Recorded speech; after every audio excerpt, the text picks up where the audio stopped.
That winter evening in Missoula, the dining room looked warm and ordinary. The chandelier Whitney had chosen casting a soft glow over steam rising from the mashed potatoes, plates clinking, a polite laugh about a client's ridiculous wallpaper on her lips. Then her father's glass hit the table with a crack, a final, slicing sound that split the night in two. "Whitney, you have 2 days to get your stuff out, //////."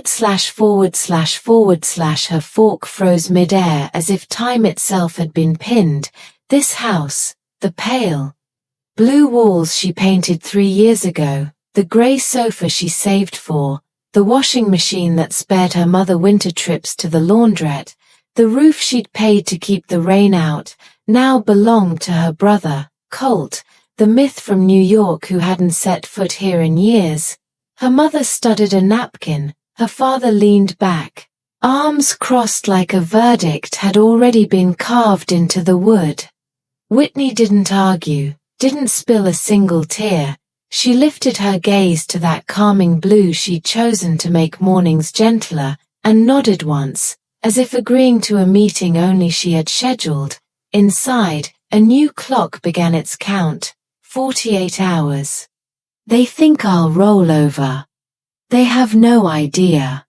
She pushed her plate away, walked down the corridor she had sanded herself, and lay beneath the ceiling lines she'd cut true with a steady hand.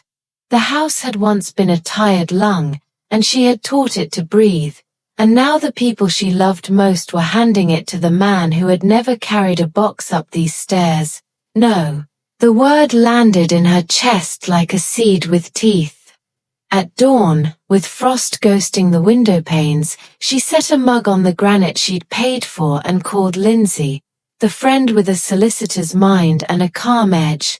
Then Finn, the banker who owed her a small favor from the time she'd redesigned his branch's waiting area and stayed late to finish. "If they're giving Colt the house, there's paper behind it," Lindsay said, voice clipped and steady. "Check for loans. If your name is anywhere, we move." The ugliest betrayals rarely shout. They notarize. An hour later Finn called back, the thud of truth traveling cleanly through the line. A home equity loan, $60,000, 6 months old, her full name, her social, her signature, almost, the loops on the W2 sharp, the tail on the L2 short. Forgery doesn't need to be perfect. It only needs a tired clerk. Whitney forwarded the scan to Lindsay, felt her heart split into 2 rooms, grief and precision, then climbed to the attic where dust wore the years like a fur coat. Under utility bills and old statements she found it all, a copy of the loan with that counterfeit flourish, a bank letter noting missed payments, dates that matched Colt's quiet return from New York when the big deals turned small. There it was, the plan in plain numbers. Use Whitney's credit to prop the house, award the house to Colt, then push out the primary signer who held the risk, and if it all collapsed, let her eat the ash. Family, as a method became of risk coordinates transfer. Of devotion. She photographed everything, She booked Missoula slid it movers into for a 2 folder, o'clock, and sofa, wrote 3 small TV, words in a curtains, new note. washing I was machine, here. bedroom By desk, mid-morning she entry picked rug, up a pen hallway and did the lamp. one thing The list families who sounded use you never mundane and expect. surgical. She That was the documented point. love like ledgers. She labeled each pale piece blue with paint, sticky notes, grey a sofa breadcrumb trail trail of of her agency. father's back, And the house flat began to screen look for her like a mother's stage cooking being shows, struck after washing a long machine, run. careful Curtains unmaking, to soften fabric dinners, folded, the new anchors chandelier removed, replacing that the childhood doorbell flicker chimed. that made Diane everything from feel across the mean street and arrived tired. with biscuits Receipts and the kind of concern that notices everything. "You okay, love?" Whitney told the truth minus the felony, and Diane's face arranged itself into protection. "You've held this place together. Don't let anyone tell you different." At 2, a navy-shirted crew rolled a dolly over the porch Whitney had repainted last summer. The flat screen clicked free, the washing machine gave a final, obedient hum. The curtains slid from their rail with a sigh. It didn't feel like loss. It felt like clarity. She was removing herself from an equation that had always assumed she'd pay the bill in the end. Lindsay called while the truck door eased down. "We file tomorrow. Identity theft, financial fraud, injunctions for your credit. Keep everything, receipts, transfers, dated photos. If Henry next door will give a statement, even better." "He will," Whitney said, picturing the flannel shirt and steady eyes that never blinked at nonsense. By 4, Space echoed. Absence has its own acoustics, and just then the front door swung open the way entitlement does, as if the hinges worked for it. Colt stood in the threshold, tie loosened, jaw hard. "What did you do?" "This is my house now." "Your house." Whitney kept her voice level, lifted the folder with the counterfeit curl. "You forged my name, took a loan on my credit. I took what I paid for. Enjoy the emptiness." His smirk faltered when she said Finn's name, when she said affidavit, when she said primary borrower if it defaults, because bravado always stumbles over facts. The bell rang again and Henry stepped in, ballast in boots. "Everything all right?" Colt tried to wave him off. Henry did not move. "Some men are loud, some are gravity. Tomorrow," Whitney told Colt, "a judge will say what I'm saying now." Colt's mouth opened, then closed. Threats and pleas jostled, failed to form a sentence. He grabbed his suitcase and slammed the door like punctuation at the end of a small paragraph. That night, Lindsay's living room became a quiet war room. Tea steaming, laptop keys turning facts into filings. 20 pages by midnight, 3 years stripped of sentiment and dressed in dates. Whitney signed her own name exactly as only she could. And Dawn found them at the Missoula County Courthouse where the clerk's stamp landed with a dull, holy thud, filed. What follows such filings is not cinema but attrition, emails, disclosures, drip-feed strategy, and still, Whitney kept designing. Cafes that felt They like had Saturday taken. mornings. She had A boutique refused to hotel disappear. lobby where travelers Henry unshouldered their wrote bags a plainly, little sooner. "I saw A Whitney dentist's pay and waiting paint. room that I somehow saw felt movers kind. remove items she'd Boundaries bought. are alarms I saw you a keep brother armed perform even while you entitlement. sleep. Diane's Papers were affidavit served. was soft Shock and sharp became at fury. once. Finn's Finn's email became oily included the persuasion. bank's own We internal never note. meant harm. Signature Colt's variants messages flagged new after the numbers swung fact. between Ordinary insult and words. plea. She Devastating blocked each one placement. like closing a door Early gently spring, but a firmly. small In wood-paneled Missoula, a precise Gossip judge moved who like listened like a wood carpenter People measuring heard twice. not the petty details, Lindsay laid but the the spine story of like it. joinery. She had more Paid. ties to tenon, no gaps. The other side tried on a theory, consent by family handshake. But consent leaves fingerprints while forgery leaves excuses. The ruling arrived not as a fanfare but as arithmetic. The loan void, Whitney's name cleared, damages awarded, and because a debt remains a debt even after fraud is scraped off, the bank to be made whole by the sale of the house itself. Justice rarely looks like fantasy. It looks like balance restored. The house went to auction for enough and not much more. Her parents moved to a flat on the edge of town where pride dries out near the heater. Colt sold cars under fluorescent lights, commission board a weekly confession, voicemails arrived dressed as love, undressed as blame. How could you?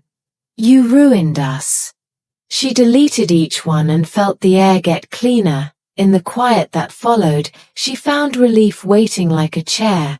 She had pried her hands from a story she had been holding too long. Dutiful daughter, fixer, the one who transfers funds and absorbs consequence. Freedom, it turns out, sounds like your own keys in your own doorway. Her new place near the Clark Fork River learned her rhythm quickly. The gray sofa caught the morning light. Navy curtains drew a soft frame. The washing machine hummed in its little cupboard as if approving the arrangement. The old hallway lamp glowed warmer than it had ever glowed in the old house. As if filaments remember kindness, work grew because Missila likes how she listens. A cafe owner cried the good kind of tears, a hotelier introduced an architect friend, a nurse whispered, "Thanks for a chair that didn't hurt after 12 hours of other people's pain." Perhaps this was the antidote to being useful by choice. Occasionally at the post office someone would nod, "Good on you," a benediction with eye contact. Henry would tip his cap. Diane would press cinnamon rolls into her hands that required sitting and talking. Boundaries hadn't made her lonely, they made her visible to the right people. The bank's final letter confirming her credit restored received 1 week on the notice board, then slid into a folder labeled "Keep" beside a photo of 27-year-old Whitney gripping a paint roller like a flag. 1 year to the week after the ruling, she took herself to dinner. Table for one, a plate she didn't wash. She raised a glass not to victory or vengeance but to the perfectly decent fact of being alone and not lonely. The waiter asked if she was celebrating. "Yes," she said. He didn't ask what. Perfect.